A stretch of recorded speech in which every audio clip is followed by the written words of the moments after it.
Okay sir. இப்போ இந்த கருப்பு பட்டியல் அந்த 2 அந்த பிளாக் பாக்ஸ் வந்து மீட்கப்பட்டிருக்கு. இதில் இருந்து அந்த உண்மையான ரீசன்ஸ் வந்து வெளியிடுவாங்க. ஏன்னா இது வந்து அகமதாபாத்தில் அந்த ஒரு இன்டர்நேஷ்னல் ஃப்ளைட்டுங்கும் போது விரைவாக இது தொடர்பான விவரங்கள் வந்து வெளியிடப்படும். இதுக்கு வந்து எவ்வளோ காலம் பிடிக்கும் சார் இந்த பிளாக் பாக்ஸ் டீட்டெயில்ஸை வந்து கலெக்ட் பண்ணி அவங்க அதை என்கொயரி இதெல்லாம் முடித்து வெளிப்படுவதற்கு எவ்வளோ காலம் கடைபிடிக்கும் இருக்குன்னு நினைக்கிறீங்க? ஏர் ஆக்சிடென்டல் இன்வெஸ்டிங் டீம் வந்து அது இன்வெஸ்டிகேஷன் டீம் வந்து அதை வந்து இன்வெஸ்டிகேட் பண்ணுவாங்க. அதுக்கு நிறைய ப்ரொசீஜர்ஸ் இருக்குது. அதுக்கப்புறம் வந்து நம்ம கவர்மெண்ட் ஆஃப் இந்தியா வந்து இந்த தகவலை வந்து பொதுமக்களுக்கு வெளியிடலாமா அப்படிங்கிறது வந்து அரசு சம்பந்தப்பட்ட விஷயம். அது வந்து அரசாங்கம் வந்து வெளியிடக்கூடிய அளவுல இருந்தது அப்படின்னா கண்டிப்பா வெளியிடுவாங்க. இல்ல இந்த அளவுக்கு மட்டும் தகவலை நம்ம வெளியிட்டா போதும் பொதுமக்களுக்கும் ஊடகங்களுக்கும் அப்படின்னா அதை முடிவு பண்ண வேண்டியது அவங்க தான்.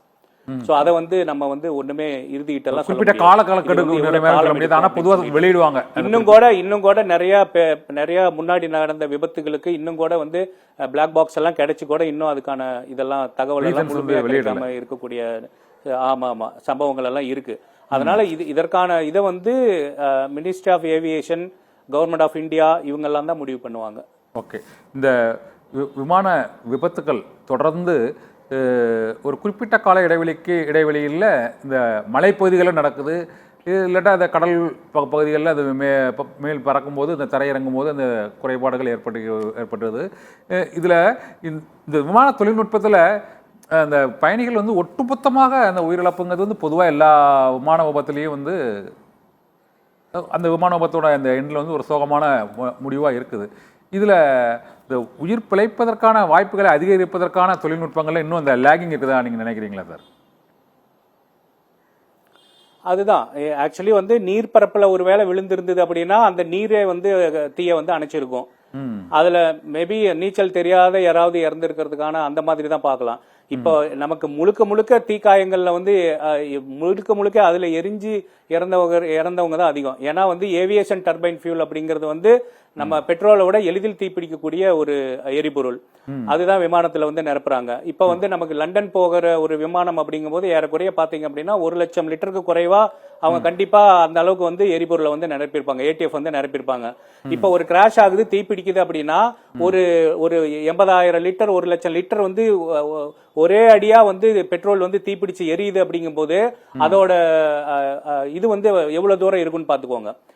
அதோட ஆற்றல் வந்து எவ்வளவு தூரம் இருக்கும், அது எவ்வளவு பேரை எரிக்கும், எவ்வளவு விஷயங்களை வந்து தன்னோட தீக்கு இரையாக்கும் அப்படிங்கறது வந்து நம்ம வந்து கணக்கிட்டு பார்த்தோம் அப்படின்னா கண்டிப்பா அதுல இருந்து தப்பிக்க முடியாது. கிராஷ் ஆகுதுன்னாவே தீ பிடிக்கும். ஏன்னா வந்து விமானம் பறக்கிறதுக்கு அடிப்படையே வந்து நமக்கு எரிபொருள் இல்லாம விமானம் பறக்க முடியாது. சோ அந்த எரிபொருள் கண்டிப்பா தீ பிடிக்கும். சோ தீ பிடிக்கும் போது அதுல இருந்து நம்ம என்னெல்லாம் பண்ண முடியும் அப்படின்னா சார் சொன்ன மாதிரி அது கடல் பகுதியில் எங்காவது விழுந்திருந்ததுன்னா அந்த தீயோட அந்த இதை வந்து அந்த தண்ணி வந்து அணைச்சிருக்கலாம்.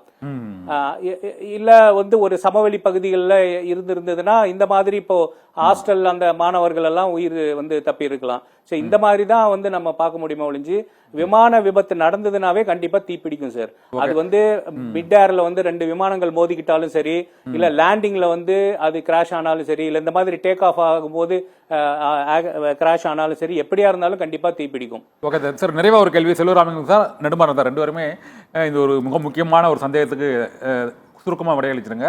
இது ஒரு 6 மாதத்துக்கு முன்னாலேயே இதே இந்த விமானத்தில் வந்து ஒரு டெக்னிக்கல் ஸ்நாக், ஒரு தொழில்நுட்ப கோளாறு ஏற்பட்டது என்றும் அதை சரி செய்து பின்னர் அது பயன்படுத்தப்பட்டது என்றும் ஒரு தகவல் இருக்குது.